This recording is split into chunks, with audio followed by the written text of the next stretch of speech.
오늘 말씀 보시겠습니다. 오늘 말씀은 누가복음 17장 11절로 19절 사이 말씀입니다. 누가복음 17장 11절로 19절 사이 말씀 우리 함께 합독하시겠습니다. 예수께서 예루살렘으로 가실 때 사마리아와 갈릴리 사이로 지나가시다가 한촌에 들어가시니 문둥병자 10명이 예수를 만나 멀리 서서 소리를 높여 가로되 예수 선생님이여 우리를 긍휼히 여기소서 하거늘 보시고 가라사대 가서 제사장들에게 너희 몸을 보이라 하셨더니 저희가 가다가 깨끗함을 받은지라. 그 중에 하나가 자기의 나은 것을 보고 큰 소리로 하나님께 영광을 돌리며 돌아와 예수의 발 앞에 엎드려 살해하니 저는 사마리아인이라. 예수께서 대답하여 가라사대 10사람이 다 깨끗함을 받지 아니하였느냐? 그 9은 어디 있느냐? 이 이방인 외에는 하나님께 영광을 돌리러 돌아온 자가 없느냐 하시고 그에게 이르시되 일어나 가라 내 믿음이 너를 구원하였느니라 하시더라. 아멘. 오늘 말씀 제목 따라해볼까요? 우리는 누구에게 무엇을 감사해야 되는가? 우리는 누구에게 무엇을 감사해야 되는가? 주님이 주신 말씀 은혜 나누기를 원합니다. 오늘은 주님의 거룩한 주일이고 또 세상에서는 우리나라에서 추석 명절입니다. 우리나라 전통 명절 이 추석은 여러분 아시다시피 한 2000여 년쯤에 신라 시대 유리왕 때부터 그 삼국사기에 기록된 거 보면 그때부터 유래가 됐다고 해요. 그래서 상당히 오랜 전통의 그런 명절이죠. 이 명절에는 여러분 아시다시피 한 해 농사 지은 것, 처음에 농사 지은 것을 경축하는 그런 명절인데 거기까지는 괜찮은데 좋은데요. 이 우상적인 그런 문화로 쏠린 것이 참 아쉬워요. 우리가 과거에 우상 숭배 국가였기 때문에 우상 숭배 민족이었기 때문에 아직도 그런 문화가 유교적이고 그런 우상적인 문화가 아직도 추석이 있는데 그러니까 뭐 차를 지내면서 절하는 거, 제사 지내는 거 이런 것이 여러분 우상 문화인 것입니다. 이런 것만 없으면 참 좋아요. 그래서 참 1년에 한두 번 참 오랜 식구들이나 요즘은 핵가족 시대고 다 이제 곳곳에서 살잖아요. 자식들도 그렇고 1년에 한두 번 모이기도 쉽지가 않습니다. 어떤 사람들에게는 모여서 서로 은혜를 나누고 친교 나누고 음식도 같이 먹고 정도 나누고 그런 게 상당히 좋아요. 그러나 이런 차례 지내고 절하면서 제사 지내는 것은 하나님 앞에서 죄악인 것입니다. 큰 죄악이에요. 십계명을 어기는 거고 고린도전서 10장 20절로 21절 말씀에도 대저 이방인의 제사하는 것은 귀신에게 하는 것이요 하나님께 제사하는 것이 아니니 나는 너희가 귀신과 교제하는 자 되기를 원치 아니하노라. 너희가 주의 잔과 귀신의 잔을 겸하여 마시지 못하고 주의 상과 귀신의 상에 겸하여 참여치 못하리라. 이렇게 사도 바울이 하나님의 말씀을 뜻을 선포하고 있습니다. 그래서 이 기독교인이라 할지라도 교회 다니는 직분자라 할지라도 추석 때나 이런 명절 때 제사 지내고 그런 사람들은 천국 못 갑니다. 그건 참된 믿음이 될 수 없어요. 오늘 본문 말씀에 오늘 아까 금방 읽어드린 고린도전서 10장 20절 20절 말씀에도 귀신의 잔을 마시고 귀신의 상에 참여하는 자가 어떻게 하나님의 주의 잔을 겸하여 마실 수 있고 주의 상에 겸하여 참여할 수 있느냐? 절대 그럴 수 없다고 말씀을 전하고 있는 것입니다. 그거는 잘못된 믿음입니다. 하나님을 말씀대로 섬겨야 하나님 말씀대로 순종해야 그게 참된 믿음이지 주여 주여 했다고 믿는다 했다고 기독교인이라고 해서 다 천국 가는 건 아니거든요. 하나님 아버지 뜻대로 하는 자 예수님 말씀대로 하나님 아버지 뜻대로 하는 자가 진짜 크리스찬이에요. 참된 믿음을 가지죠. 주여 주여 기독교인 중에서도 하나님 말씀대로 안 살면 다 지옥 갑니다. 그런 분들이 상당히 많아요. 그래서 여러분 우리는 세상에서는 추석 명절을 같이 겸하여 맞이하고 있지만 조심하셔야 됩니다. 뭐 성묘 가시는 분도 계실지 모르겠어요. 그곳에서 차례 지내면 절하지 마십시오. 그건 우상 숭배하는 거 귀신한테 하는 것입니다. 여러분이 어떻게 생각하시든 다른 사람이 어떻게 생각하든 상관없습니다. 그건 확실합니다. 믿습니까? 성경에 기록되어 있는 하나님 말씀 뜻입니다. 절대로 차례 지내면서 절하지 마세요. 아예 그런데 가지 않는 게 속 편하게 지혜로운 것입니다. 가서 괜히 시험 봤습니다. 친지 어른 모셔서 같이 예수님의 사랑으로 식사를 같이 하고 친교 나누고 감사의 표시를 하고, 그건 참 좋습니다. 하나님의 말씀 뜻은 맞아요. 좋은 것은 받아들이고 하나님의 말씀 뜻에 안 맞는 것은 딱 잘라서 멀리 해야 되는 것입니다. 그게 주님이 주신 지혜인 것입니다. 우리는 추수감사절이 이제 보통 11월 셋째 주일에 있는데, 요즘은 한국인 목사님들이 추수감사절 11월 셋째 주는 너무 늦은 거 아니냐. 그래서 우리 추석 한 10월 초쯤, 한 10월 초쯤에 있는 추석에 맞는 거기 가까운 주일에 추수감사주일을 드리는 그런 교회들도 점점 많아지고 있습니다. 우리는 추석 때는 가장 먼저 이렇게 하나님께 나와서 예배드리고 감사, 그 다음에는 부모님, 형제, 자매, 자녀들, 친척, 친지들, 이웃들을 함께 또 감사 표시를 하고 축하하고 친교를 나누고 사랑의 은혜를 나누는 그런 명절이 되어야 되는 것입니다. 그렇게 하시기를 주님으로 축원합니다. 그만큼 주님은 우리에게,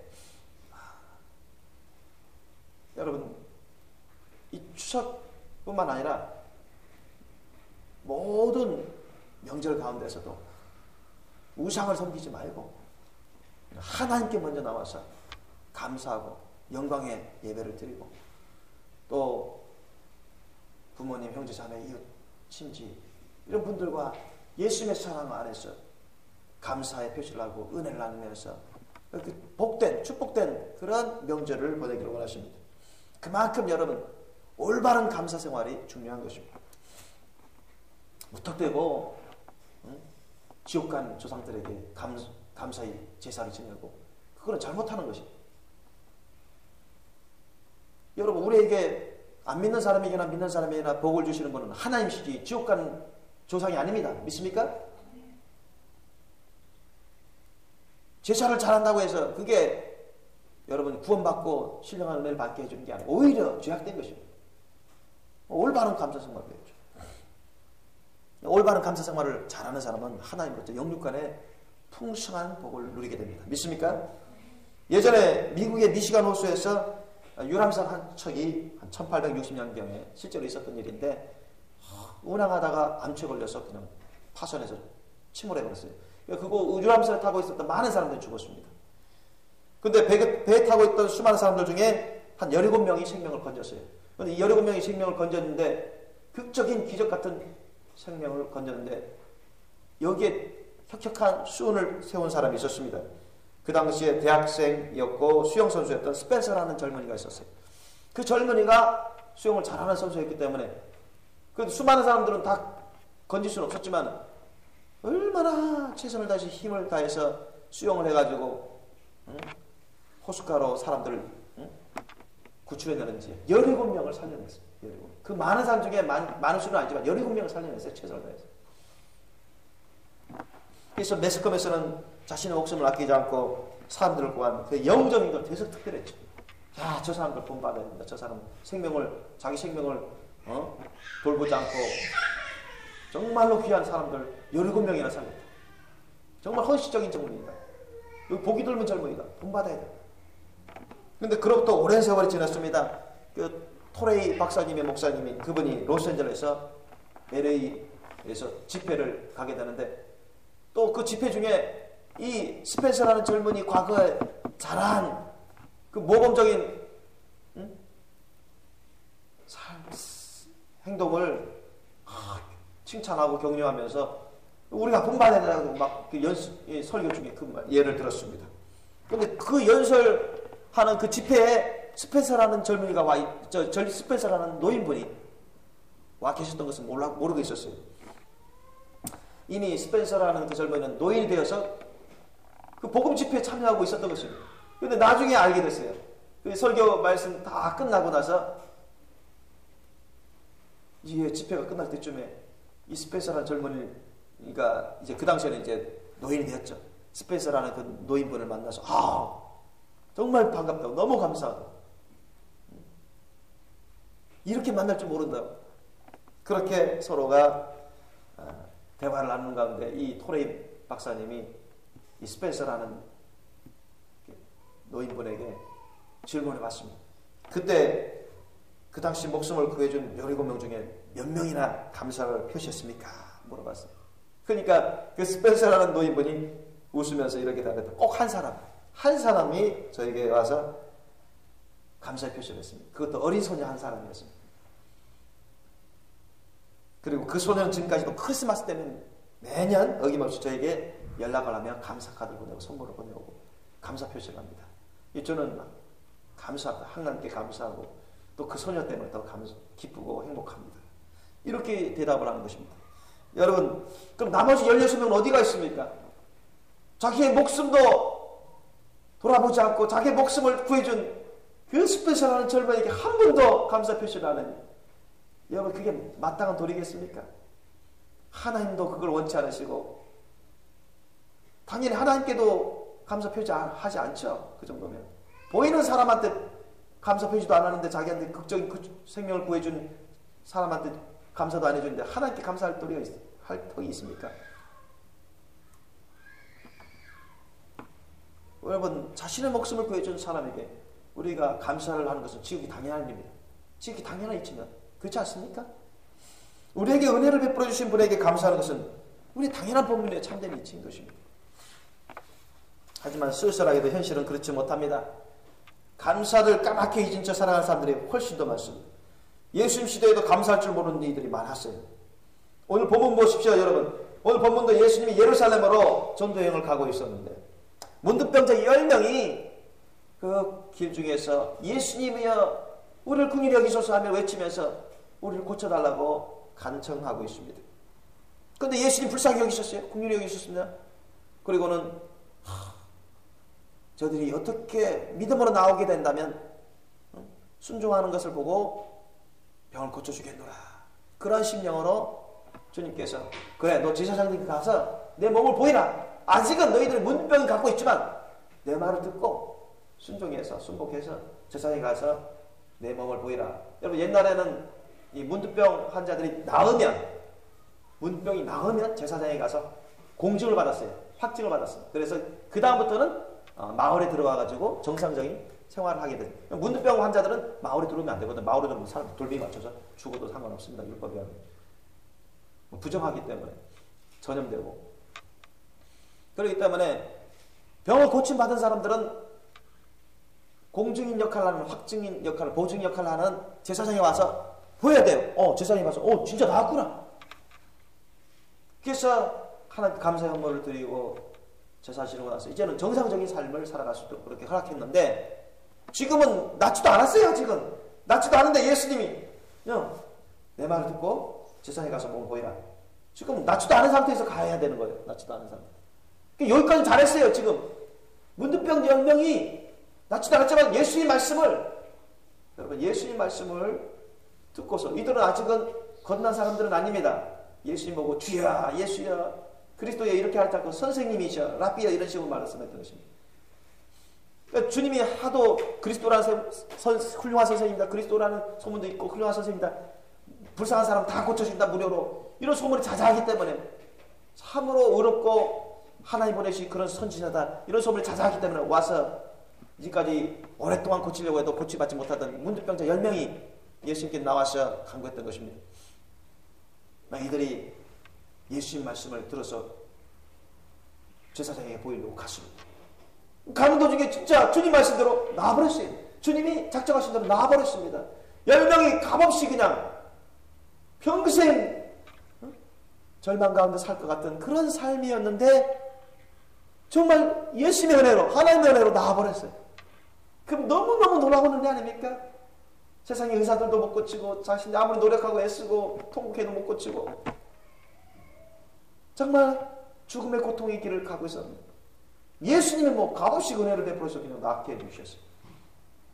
그러면 이 상황에서 어떻게 되겠습니까? 여러분, 어떤 사람은 문둥병은 옛날 유대인들이 저주받은 병이다. 네가 크나큰 죄를 졌기 때문에 저주받아서 일단 걸리면 회복되지 못하는 사람이 대다수였습니다. 그런 참 비참한 삶을 살았어요. 놀라운 기적이에요. 그러면 은혜를 베푸신 분에게 가서 이야 정말 감사합니다. 무릎 꿇고 감사합니다. 예수님 믿습니다. 당신 정말 그리스도요 하나님 아들이십니다. 당신을 믿고 따르겠습니다. 이런 자세가 나와야 돼요. 예수님은 본적 하나님 아닙니까? 구주시요 그리스도시요 우리 주님이십니다. 그러면 그런 자세가 나와야 되는데 과연 몇 명이 돌아와서 예수님께 감사하고 하나님께 영광을 돌렸습니까? 몇 명이라고 하시죠? 10명 중에? 딱 10%. 10명입니다. 10명. 10명 중에 딱 1명입니다. 딱 10%. 10명 중에 1명.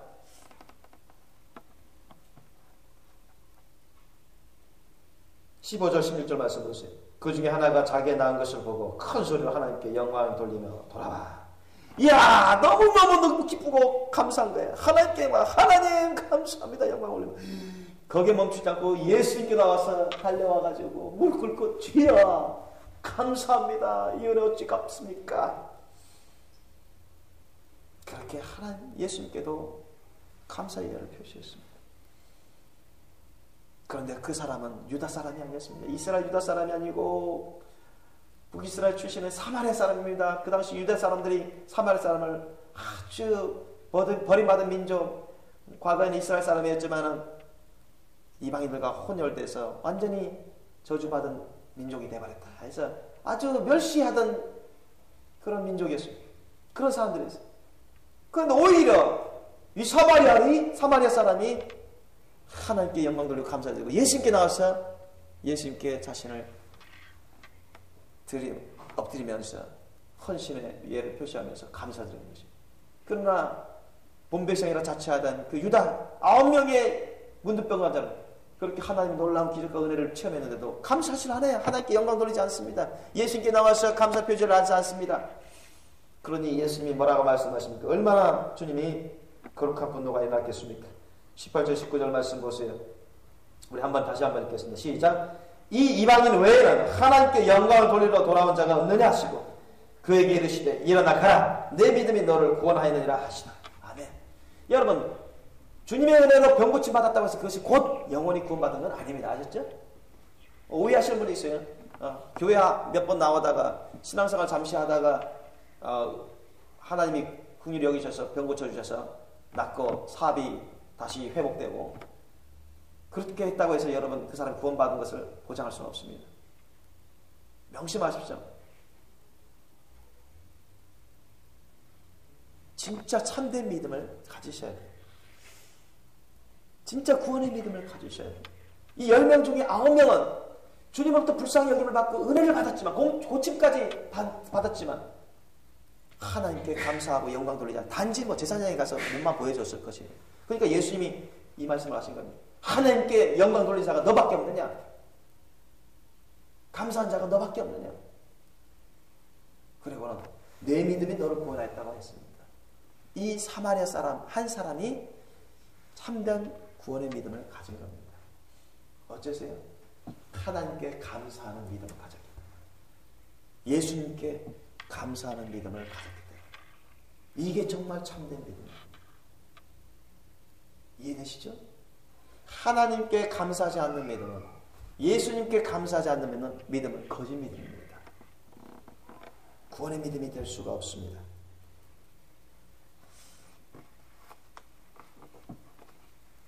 우리는 어떤 사람입니까? 9명에 해당하는 그 사람에 해당됩니까? 아니면 사마리아와 같이 하나님께 진정으로 감사하며 자신을 올려드리는 그런 진실한 믿음의 사람인가요? 주님은 반드시 그것을 가리십니다. 여러분은 영혼이 없는 사람이 죽은 자인 것처럼 행함이 없는 믿음은 죽은 것이라고 야고보서 2장에는 나옵니다. 마찬가지로 감사가 없는 믿음은 죽은 믿음입니다. 진실한 믿음이 될 수가 없어요. 지금 제가 여러분이 가지고 있는 모든 것은 참으로 저와 여러분 것이 아닙니다. 하나님 것입니다. 주님 것입니다. 믿습니까? 우리가 이 세상 살아갈 동안 주님이 우리에게 열매를 맺으라고 주님이 맡겨주신 것입니다. 믿습니까? 위탁해 주신 겁니다. 저와 여러분 영혼이 우리가 아무렇게나 쓸 수 있는 게 아니에요. 저와 여러분의 우리 몸도 우리 인생도 저와 여러분 스스로의 것이 아닙니다. 다 하나님 것입니다. 믿습니까? 주님이 우리에게 열매를 맺으라고, 예수님의 십자가 사는 열매를 맺으라고, 성령의 열매를 맺으라고 주님이 우리에게 잠시 빌려주신 것입니다. 그러므로 우리는 주님 말씀에 순종하면서 늘 감사하는 삶을 사셔야 돼요. 우리가 감사를 잘하면 하나님은 우리에게 더욱더 큰 감사의 제목들을 주십니다. 더 크게 감사할 수 있는 좋은 일들을 주신다는 것입니다. 여러분, 감사는 가장 창조적이고 가장 긍정적인 말과 행동 중에 하나입니다. 감사는 우리가 선물이나 은혜를 받았을 때 당연히 해야 되는 우리의 본분이요 참된 이치인 것이죠. 뿐만 아니라 감사 잘하는 사람은 행복하고 축복과 성공적인 삶을 살아갈 수가 있습니다. 그러나 감사하지 않는 사람은 배은망덕한 것이고 또한 불행하고 실패의 삶을 살아가게 됩니다. 그러면 우리는 누구에게 무엇을 감사해야 될까요? 여러분, 첫째로 우리는 하나님께 우리를 구원해 주신 것을 감사해야 되는 것입니다. 항상 여러분, 하나님께 우선적으로 감사하는 삶을 사시길 예수님으로 축원합니다. 우리가 과거에 얼마나 많은 죄악 가운데 있었습니까? 그 상태로는 우리가 1000번, 10,000번 이상 지옥 가도 할 말이 없어요. 버림받아 마땅한 존재들이었습니다. 근데 이 은혜가 웬 은혜입니까? 이 큰 은혜가. 우리 스스로 무슨 잘나서 잘해서 구원받은 게 아니잖아요. 성과할 수 있는 존재가 된 게 아닙니다. 주님이 우리를 찾아오시고 우리의 죄악을 깨닫게 해주시고 우리의 죄를 회개하게 도와주시고 우리에게 성령을 주시면서 거듭나게 해주시고 성령을 부어주시고 은사를 주시고 여러분 천국갈 수 있도록 주님이 도와주시지 않으셨습니까? 놀라운 이 세상에서 가장 큰 은혜를 우리에게 주셨습니다. 그것이 바로 구원의 은혜 아닙니까? 얼마나 감사합니까? 그것 때문에 여러분 우리는 영원토록 주님께 감사해야 되는 것입니다. 그뿐만이 아니에요. 우리가 구원받고 천국 가는 것만 해도 너무나 천국 영생의 복락을 누리는 것만 해도 너무나 감사한데 우리를 자녀 삼아주시니 너무너무 감사하는 거니까 천사와 천사장도 흥분할 만한 하나님의 자녀 아무나 되는 게 아니죠. 너무너무 놀라운 크신 은혜입니다. 여러분 하나님의 자녀 된 것을 영원토록 기억하시고 감사하시 예수님을 축원합니다. 그리고 여러분 우리를 거룩한 신부의 길 예수님의 거룩한 신부의 길로 주님이 이끌어주고 계시지 않습니까? 이 마지막 때에 너무너무 중요한 사명과 직분을 주시고 천국에서 영원히 큰 상을 받을 수 있는 그런 귀한 일들을 우리에게 주님이 맡기시고 순결하고 거룩한 신부의 길로 가면서 첫째 발굴과 받을 수 있는 왕같이 예수님과 같이 다스릴 수 있는 여러분 예수님의 그런 왕비가 될 수 있는 놀라운 주님이 복된 길로 우리를 이끌어 주시니 얼마나 감사합니까? 이 은혜는 아무나 받을 수 있는 게 아닙니다. 늘 여러분 주님께 감사하시는 여러분 되시는 예수님을 축원합니다. 그리고 우리는 하나님이 우리에게 부모님을 통해 낳아주시고 양육받게 해주심을 감사해야 돼요. 우리가 부모님이 안 계시고 그러면 어떻게 우리가 나올 수 있겠습니까? 하나님께서 부모님을 통해 쓰셔서 우리를 낳아주시고 또 부모님을 통해서 사랑과 수고와 노력으로 우리를 양육받게 해주신 것입니다. 얼마나 감사합니까? 감사하는 마음을 가지셔야 돼요. 또 하나님은 우리에게 남편을 주시고 아내를 주신 것을 감사해야 됩니다. 응? 아내를 안 주시고 남편을 안 주시면 얼마나 외로운 삶을 살았겠습니까? 가정도 제대로 꾸리지 못하고 참 힘들게 살았을 것입니다. 결혼하고 싶은데 결혼도 못하고 자녀 낳고 싶은데 자녀도 못 낳고 서로 의지하고 사랑과 믿음과 소망 가운데 하나님을 섬기면서 영육간의 복된 가정의 삶을 살려고 하는데 하나님이 작정하신 남편을 나에게 주신 것을 감사해야죠. 아내를 나에게 주신 것을 감사해야죠. 여러분 항상 하나님께 먼저 감사하실 예수님으로 축원합니다. 그렇게 두셔야 돼요, 여러분. 그리고 하나님은 우리에게 자녀를 주신 것을 감사해야 되고 자녀는 여러분 시편 말씀에도 나온 것처럼 우리에게 상급이요 기업으로 주셨다고 했어요. 우리에게 상급과 기업으로 주신 자녀 누가 주셨다고요? 누가 주셨다고요? 하나님이 주셨어요. 하나님. 여러분 하나님이 주신 이 자녀 상급 기업 여러분 늘 감사하시 예수님으로 축원합니다. 자녀가 부족하더라도 남편이 부족하더라도 아내가 부족하더라도 부모님이 부족하더라도 늘 감사하세요. 그게 하나님의 말씀의 뜻입니다. 하나님은 우리에게 필요한 직장을 주시고 필요한 물질과 건강을 주심을 감사드려야 됩니다. 응? 남들은 직장 없는 사람도 많습니다. 여러분.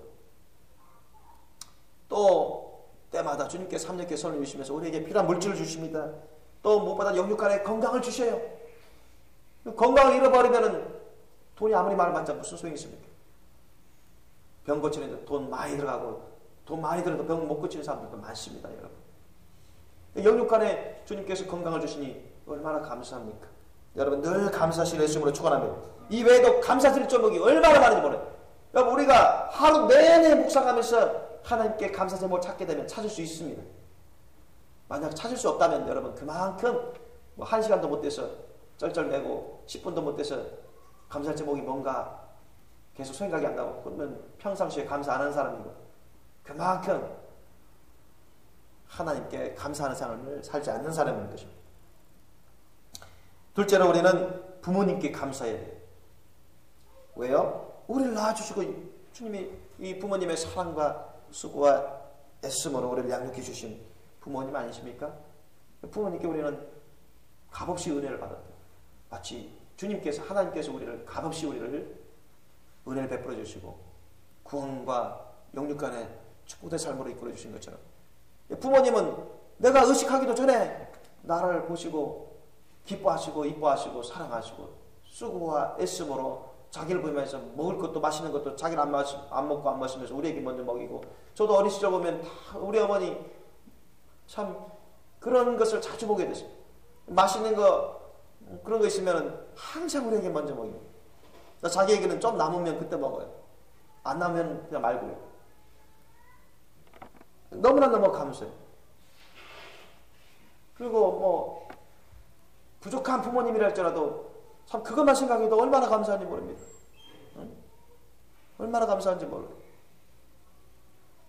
여러분 부모님은 하나님의 예표이십니다. 믿습니까? 성경은 그것을 증거하고 있습니다. 보이는 부모님을 공경하고 감사하는 사람이 보이지 하나님을 공경하고 감사할 수 있는 것입니다. 믿습니까? 다시 말씀해서 보이는 부모님을 공경하지 않으면 보이지 하나님을 공경하지 않습니다, 여러분. 자기를 낳아주시고 양육해 주시고 불봐 주시는 은혜 베풀어 주시는 부모님, 보이는 부모님에게도 공경하지 못하면서 사랑으로 공경하고 감사함으로 공경해야 되는데 그런 거 하지도 못하면서 안 보이는 하나님을 어떻게 참되게 믿고 사랑하고 공경할 수 있겠습니까? 절대 안 되는 것입니다. 그러면 여러분 보이는 부모님부터 여러분 잘 공경하시고 사랑과 감사로 잘 섬기실 예수님으로 축원합니다. 예수님 안에서 하나님 안에서 말이죠. 그래 여러분 하나님을 더욱더 잘 섬길 수 있습니다. 더욱더 잘 섬길 수 있어요. 에베소서 6장 2절과 3절 말씀에도 내 아버지와 어머니를 공경하라. 이것이 약속이 있는 첫 계명이니 이는 내가 잘 되고 땅에서 장수하리. 보세요. 부모님 보이는 부모님께 사랑과 감사함으로 공경을 잘 해보세요. 내가 이상 살 때도 잘 된단 말이지. 장수한단 말이지. 그러니까 하나님의 약속이 있는 계명이에요. 믿습니까? 부모님 잘 공경하셔야 됩니다. 그게 마땅한 우리의 본분이요 참된 이치이고 우리 영육간에 주님을 또 복된 삶을 살 수 있는 길인 것입니다.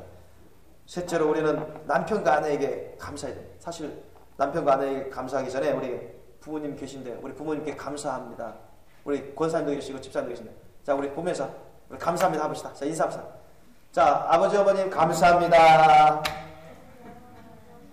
인사하세요. 다시 한번 아버지 어머님 감사합니다. 감사해야 돼요 여러분. 뭐 선물 줄 때만 감사합니까? 자기 칭찬할 때만 감사해요? 때로는 훈계할 때도 하나님 말씀 뜻이 안 맞으면 자녀가 안 맞으면 훈계도 할 수 있죠. 그건 당연한 이치인 거죠. 그럴 때라도 감사해야죠. 우리를 올바른 대로 이끌어 주시기 위해서 훈계하고 또는 징계하는데 그건 좋은 것입니다. 아멘? 하영설명이도 아빠 목사님한테서 훈계 받을 때 또는 징계 받을 때 너희를 하나님 말씀 뜻을 잘 키우기 위해서 하는 것이기 때문에 감사해야 됩니다. 아멘? 징계 받을 때는 아프죠. 아프라고 징계 받는 것입니다. 하나님도 사랑하는 자녀를 위해서 매를 듭니다. 그 매를 들으니까 그 아파서 회개하고 올바른 길을 따라오라고 주님이 하시는 것입니다. 그 다 사랑이 기초된 것입니다. 사랑이 기초. 그러면 우리는 부모님께 정말 항상 여러분 마음에만 갖고 있지 말고 늘 사랑과 감사의 표시를 하시길 예수님으로 축원합니다. 그래야 부모님이 흐뭇해하시고 야, 내 아들 딸 키워봤더니 이렇게 좀 부모님을 흐뭇하게 해주고 기쁘게 해주고 야 감사할 줄 아는구나. 참 보람이 있습니다. 그러면 가정 식구들이 화목해져 가는 것이죠. 셋째로 우리는 남편과 아내에게도 감사해야 돼요. 좀 부족하더라도 참 남편에게 감사하고 부족하더라도 아내에게 감사해요. 그래서 우리는 남편과 아내에게도 감사해야 돼요. 때로는 부족한 부분이 보이더라도 부딪힌 부분이 있더라도 어려운 부분이 있더라도 남편이 아내에게 감사하고 아내가 남편에게 감사하면 서로 가까워집니다. 서로 기뻐요. 더 잘해주고 싶어요. 위로가 되고 힘이 됩니다. 믿습니까? 그래서 여러분 남편은 아내에게 아내는 남편에게 감사 많이 하시기를 예수님을 축원합니다. 그리고 우리는 넷째로 자녀에게도 감사해요. 자녀에게도 감사한다고요? 왜 감사해야 됩니까? 여러분 자녀가 있으면 얼마나 가정이 기쁘고 생기가 있고 활기삽니까? 소망이 더 있게 보입니다. 저는 우리 하영이 성민이 사랑이 너무 이뻐요. 소망이 있어요. 키우는 맛이 얼마나 좋은지 몰라요. 비전이 있습니다. 주님도 상급과 기업으로 주셨다고 했으니 얼마나 감사합니까? 여러분 성경적으로 봤을 때 자녀가 주님 안에서 자녀가 많은 사람은 복을 받은 것입니다. 믿습니까? 다시 말씀드립니다. 주님 안에서 잘 키운 자녀들이 많으면 그 사람은 영육간의 복을 많이 받습니다. 믿습니까? 근데 세상에서 자녀를 많이 키웠는데 자녀들이 다 망나니 같고 세상에서 제멋대로 가고 불효하면은 그건 자식이 오히려 해를 끼치는 경우가 많죠. 그런 사람들 보면 그 사람들 입에서는 이거 무자식이 상팔자다 이런 말 제가 들을 때도 있는데 그러면 안 되죠. 자녀들도 주님 안에서 잘 커서 부모님께 보람이 되고 효도하고 감사하면요. 부모님 입장에서는 얼마나 그게 기쁜지 몰라요. 보람이 있는지 모릅니다. 자녀 때문에 또 그 영육간에 또한 귀한 축복을 받습니다. 믿습니까? 그래서 자녀로 인해서 여러분 감사하시기 바랍니다. 부모님도 자녀로 인해서 자녀로부터 또 배울 게 또 있어요. 옛날에 나는 저렇게 순종 잘 못했는데 애들은 순종 잘한다. 야, 옛날에 저렇게 어릴 적부터 예배를 잘 못 드렸는데 나는 우리 자녀들은 잘 드리는구나. 본받을 점이다. 그래. 이렇게 여러분 감사 표시해야 됩니다. 그리고 우리는 이웃에게도 감사해야 돼요. 여러분 버스 운전수가 안 계시고 택시 운전수가 안 계시고 기차 트레이닝 운전수가 안 계시고 비행기 파일럿이 안 계시면 여러분 어떻게 먼 거리 가겠습니까? 여러분 어떻게 갈래요? 제주도 가려면 어떻게 가겠습니까? 서울 빨리 가려면 어떻게 가겠습니까?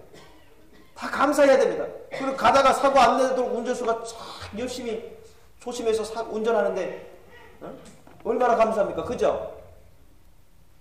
우리가 장거리 뛰었다가는 사고 날 수도 있는데 감사한 거예요. 운전수를 위해서 기도도 하고 감사한 마음을 품어야 돼요. 또 학교에서는 선생님 이런저런 선생님 다양하게 있으시지만은 선생님들이 우리를 사랑해 주시고 애껴 주시고 우리를 위해서 섬겨 주잖아요. 가르쳐 주잖아요. 감사해야 됩니다. 여러분 선생님께 감사 표시 많이 하는 학생일수록 선생님부터 여러분 좋은 감정 받고 선생님으로부터 좋은 대우를 받습니다. 믿습니까? 그러나 선생님께 늘 불평만 하고 무시하고 대들고 그래 보세요. 선생님 짜증냅니다. 싫어해요. 은근히 내색은 잘 안 할지 몰라도 선생님께 여러분 감사 표시 잘해요. 예를 들면 또 여러분 친구에게도 감사 표시 하세요. 친구가 뭐 아이스크림이라도 하나 딱 사주면 감사하다. 뭐 캔디라도 하나 줘도 감사하다. 아니면 학교 갈 때 올 때 같이 가주고 와주고 해도 감사하고 같이 놀아줘도 감사하고 그래 보세요. 그러면 친구한테 늘 감사 표시하면 주님과 너무 흐뭇해하는 것입니다. 나를 인정해 주는구나. 나의 고마움을 표시하는구나. 그러면서 감사하면서 아이스크림 사주고 캔디 하나 더 주고 그러면 여러분 나중에 전도할 수 있는 길이 막 열려요. 얼마나 여러분 가까워집니까? 또 식당 아주머니 아저씨도 보세요. 야, 우리를 왜 이렇게 맛있는 음식 만들어주는구나. 우리가 할 수 없고 해먹을 수 없는 그런 음식들 잘 요리해가지고 야, 맛있게 우리를 위해서 해주는구나. 그래서 그분들에게 잘 먹었습니다. 감사합니다. 웃으면서 이렇게 해보세요. 진정으로. 그러면 흐뭇해하지 않습니까? 좋은 인상을 하는 거죠. 그러면서 나중에 복음도 증가하면 혹시라도 압니까? 복음을 받아들여서 구원의 길로 이끌 수 있도록 그런 매개체 역할을 할 수도 있습니다. 청소부 아저씨들 얼마나 꾸준히 합니까? 새벽에 일어나서 그 더러운 것들을 다 청소하죠. 우리를 위해서 하는 것입니다. 어쨌든 물론 그분들은 뭐 직장이라서 하는 것도 있으시지만 적어도 결과적으로는 우리를 위해서 하는 거예요. 감사의 표시를 해야 돼요. 감사합니다. 수고하십니다. 고맙습니다. 아파트 경비원 아저씨들 감사합니다. 고맙습니다. 그러면 얼마나 여러분 흐뭇해할까요? 제가 우리 아파트 경비원 아저씨 대부분 나이 드신 할아버지들입니다. 그분들에게 주님의 심령으로 감사합니다. 고맙습니다. 그리고 가끔 어쩌다가 조금씩 뭐 드리고 그러면 그분들이 뭐 너무 기뻐하고 감사합니다. 그리고 가끔 내가 말도 안 했는데 항상 우리 집 앞에 이렇게 신경 써서 이렇게 봐주시더라고요. 뭐 택배 오는 것도 그렇고.